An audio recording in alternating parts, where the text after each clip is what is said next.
Hoje eu venho aqui para abordar um tema de extrema importância e preocupação, que é o racismo. Nós tivemos uma notícia recente, publicada pelo Juri News, pelo site Juri News, que é a seguinte: juíza do Tribunal de Justiça do Rio de Janeiro sofre ataque racista de advogado. Ele escreve o advogado na sua peça: resquícios de senzala e recalque. Não bastasse isso, esse ato ele é muito importante. A juíza se declarou suspeita, deixa o processo, um outro juiz assume o processo e aí pratica então o necessário ato de representação ao Ministério Público para análise da questão do racismo e ou injúria racial. Também a OAB, a Ordem dos Advogados do Brasil, instaura procedimento para apurar. E nós temos aí nesse ponto, que eu já posso salientar, três medidas possíveis: representação criminal, a representação administrativa no órgão de classe e a ação reparatória pelo dano moral. Refere-se à juíza Helenice Rangel, da Terceira Vara Civil de Campos dos Goitacazes, no Rio de Janeiro. Isso é muito repudiante, e nós não podemos ficar apenas nos discursos de combate ao racista, de não ser racista. Nós temos que ter práticas sociais. Chega de discurso. Nós precisamos partir para a ação, para a movimentação social da comunidade negra, do homem negro, da mulher negra, do homem branco, da mulher branca, contra essas atitudes, contra essas barbaridades.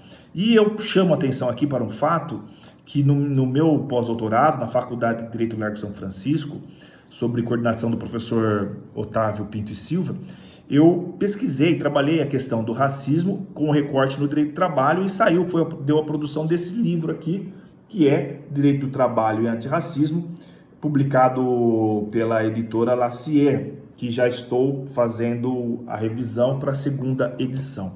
Eu devo chamar a atenção aqui para o fato de que nós não podemos tolerar o racismo, nós não devemos tolerar o racismo, nós não podemos, não devemos e nós não iremos tolerar o racismo, essa prática terrível. Porque o racismo ele tem múltiplas faces, ele tem reflexo direto nas relações sociais, também nas relações de emprego, nas relações das pessoas com as instituições, das instituições com as pessoas, e nós precisamos de uma forma direta, além da abordagem, ter a prática social de combate ao racismo. Não adianta nós ficarmos apenas nos discursos. Pesquisas do governo brasileiro, elas indicam a existência de desigualdade entre cidadão negro e branco. Isso eu digo aqui para ingresso no mercado de trabalho, para permanência no mercado de trabalho, para o desenvolvimento de carreira no mercado de trabalho, o acesso aos cargos em empregos públicos, nas funções públicas, e isso é muito negativo, isso é muito perigoso num país onde 56% da população é preta e parda, ou seja, é negra.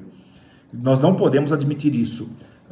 Se não bastasse essas violências, que múltiplas são denunciadas, nós temos aqui, eu vou fazer peço licença para fazer a leitura, mulheres negras que elas sofrem muito mais o ato do racismo, ou o racismo, a prática do racismo, do que o homem, no que diz respeito ao efeito no mercado de trabalho, na sociedade. Ela recebe uma discriminação muito maior, uma por ser mulher e outra por ser preta ou por ser parda.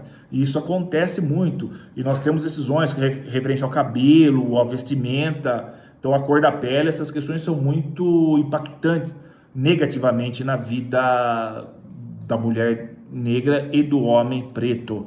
E eu trago aqui também para vocês uma questão para nós, analisarmos e pensarmos a respeito disso, e o que motiva esses fatos que causam o racismo.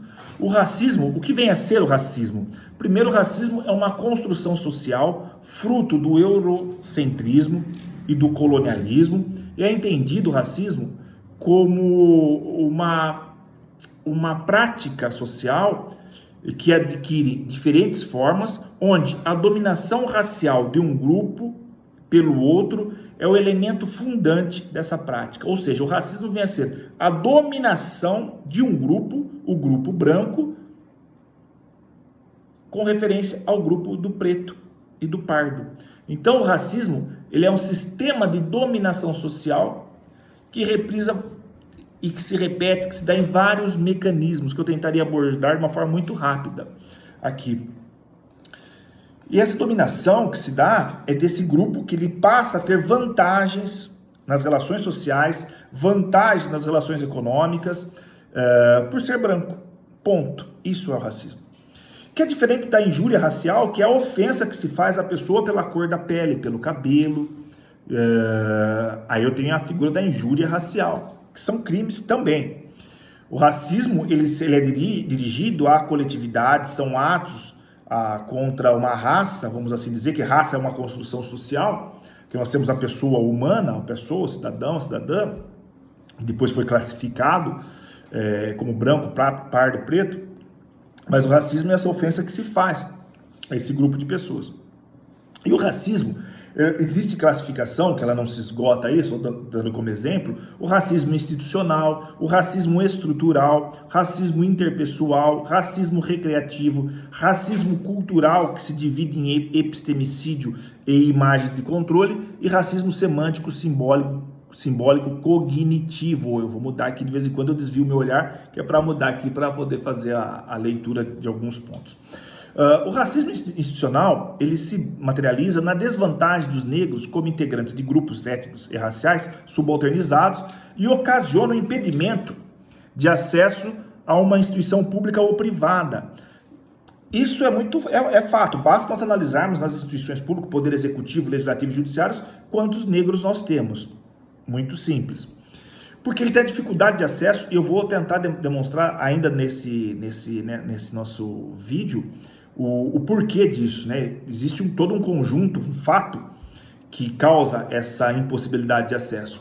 E também a discriminação do negro dentro das instituições públicas e privadas, a dificuldade de acesso, desenvolvimento na carreira, tanto é que pesquisas apontam que muitos negros não chegam, ou os negros não chegam nos cargos de chefia, de gestão, de liderança. Ele não chega, existe um impedimento. Nós temos a figura classificada como racismo estrutural, que é um sistema social com práticas coletivas que atribuem vantagens competitivas às pessoas brancas, onde esse grupo dominante ele se valida de procedimentos e tem a vantagem econômica, a vantagem social. Então são múltiplas vantagens que vão naturalizando o sistema, a estrutura da sociedade, ela naturaliza o ato de discriminação, o ato de exclusão do negro na sociedade. O racismo interpessoal, que se manifesta no convívio humano de forma habitual, consciente ou inconsciente. A pessoa, ela se sente superior, ou ela tem essa prática arbitrária, intencional ou não, como eu já disse, de se manifestar de forma negativa em relação ao negro. Então, essa dominação, essa representação negativa que o negro tem para essa pessoa, o ato de racismo interpessoal. O racismo recreativo, que vem a ser atitudes de legitimação cultural com influências no processo de dominação social. Exemplo, o humor hostil, aquela brincadeira, a imagem social do negro como negativa, as caricaturas, a representação social do negro em desprestígio, aquelas brincadeiras, aquelas piadas, aquelas questões, fala, mas ele faz aquela piadinha, mas fala, mas eu tenho um amigo que é muito negro, eu gosto de negro. É o racismo que acaba colocando o negro como um objeto de inferioridade, tirando sarro, com brincadeiras que não se faz em relação ao branco. O racismo cultural, o rebaixamento dos valores, crenças, mitos e ritos ligados aos negros, depreciação da cultura, da arte, da religião, da linguagem, dos trajes, da filosofia, da história, desvaloriza a ideologia com a violência cultural. O epistemicídio ignora ou tenta abafar o conhecimento do negro, a produção intelectual e as visões de mundo dos negros.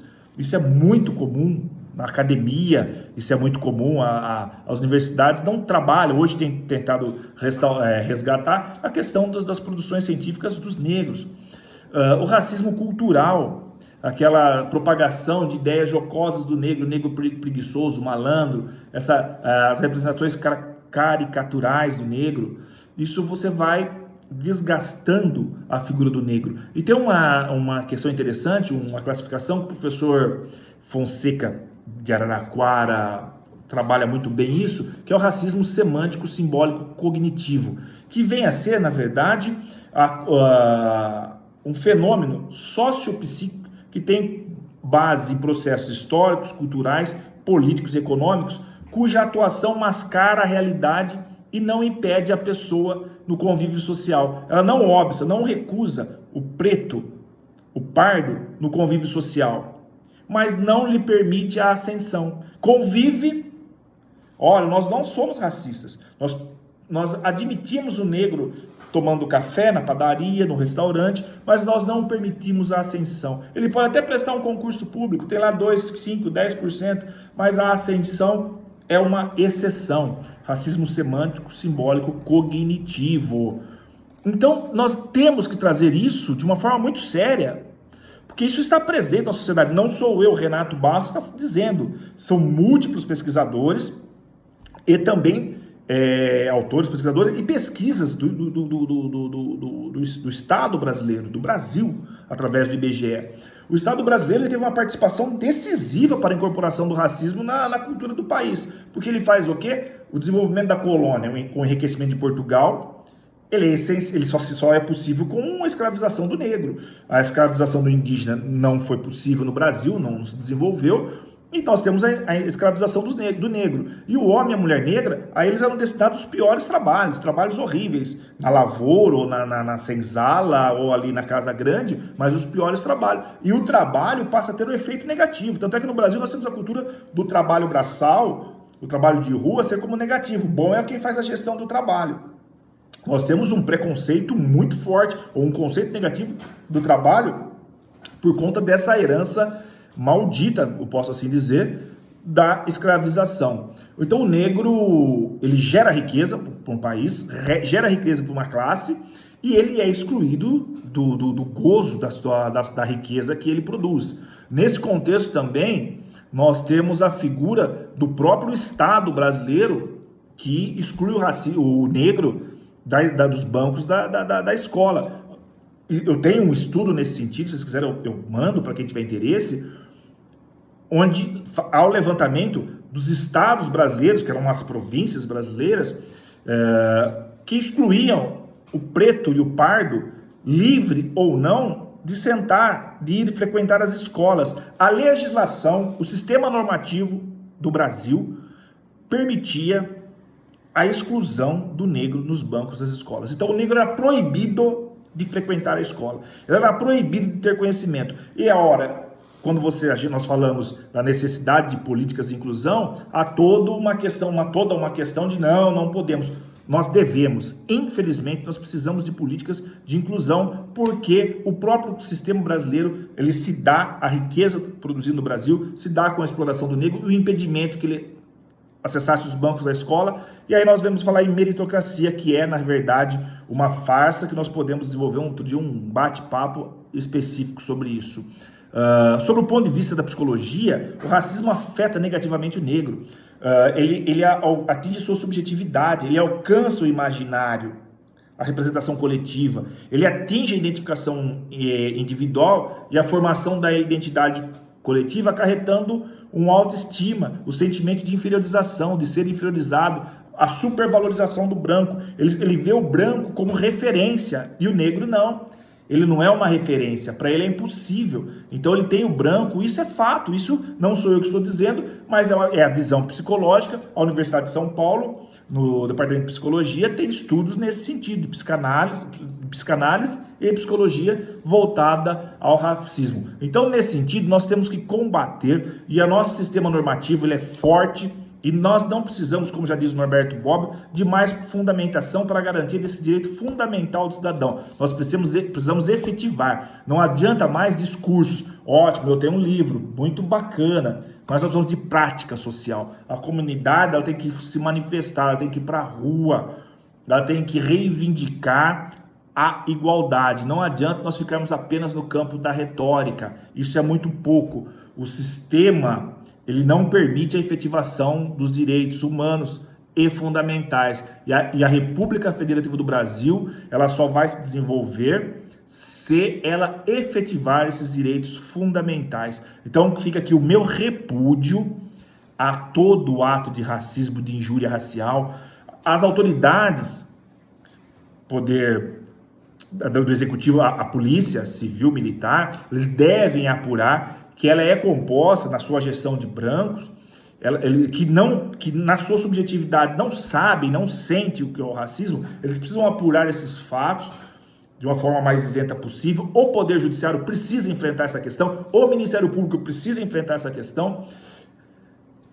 O Poder Legislativo, ele tem a obrigação, representante do povo, tem a obrigação, e o Poder Executivo tem que desenvolver políticas públicas nesse sentido. É obrigação do sistema. Nós temos que começar a reivindicar porque, na verdade, o Poder Executivo, Legislativo e Judiciário só está no sistema porque alguém sustenta. E quem sustenta é o povo através do trabalho.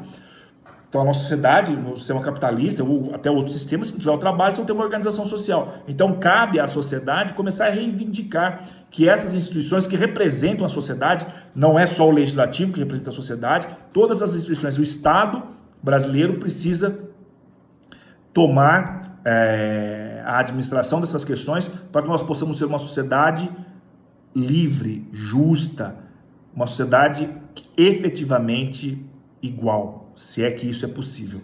Então, fico aqui, agradeço pela paciência de vocês e nós podemos desenvolver depois diálogos com mais tempo a respeito do racismo e o direito. Até mais.